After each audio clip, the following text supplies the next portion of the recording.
Present to you this one paper. This paper represents the 2014 Manifesto of Bharatiya Janata Party. It says very clearly, 2014 Manifesto published towards the end of 2013. Bhajpa संविधान संशोधन के जरिए संसद एवं राज्य विधानसभाओं में महिलाओं के लिए 33% आरक्षण प्रदान करने के लिए प्रतिबद्ध है. They knew from 2013 this is their promise. Then the 2019 Manifesto. It says on page 32 that BJP is committed to 33% reservation in parliament and state assemblies through a constitutional amendment.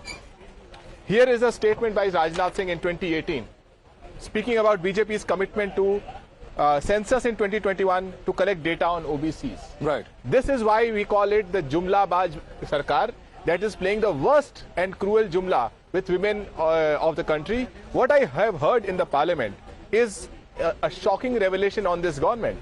Not only have they betrayed the women, but they have betrayed the OBCs as well.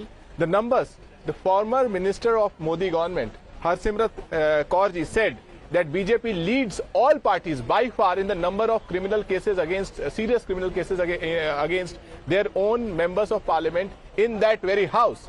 So they have no seriousness. Even though they promised in 2014, they promised in 2019 that they will bring it as an afterthought in a special session. Okay. Without this a is an afterthought. Without this is a an dateline. afterthought. This will delay for next 20 years. There's no deadline to this. Okay. They don't want to do it. They have poisoned the entire mission by putting these two conditions. Okay, Ravi Desai, there is no time frame, and in fact, Ghanshyam says it's a poisoning of the entire mission. But the point is, the argument coming from opposition is that these are two intangibles, both the census as well as the delimitation, and we don't know whether there's going to be any legal scrutiny, any kind of challenge to those processes as well.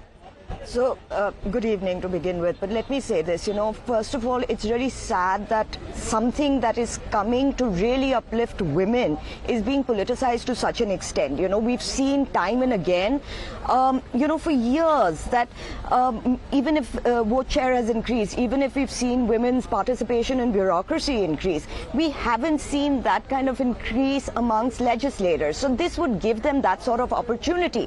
And, this isn't anything unusual. We've seen welfare legislations, we've seen commercial legislations come in, which want to uplift women, and therefore, this is nothing unusual. But to politicize it to this much of an extent and bring in things that we have now seen the Home Minister clarify. He's also said that delimitation census will happen post-elections. He's also said that, during COVID, there were delays, and of course, there were delays across the world. So I don't understand, why we are nitpicking like this. I think, it would have been a really great moment wherein, the entire Parliament would have come together and said, this is a very welcome move by the government. Being in the opposition doesn't mean you have to oppose everything. And let me say this, that I think, when we talk about women, when we've seen the kind of humiliation women have gone through in the Parliament, this is the primary reason that the men of our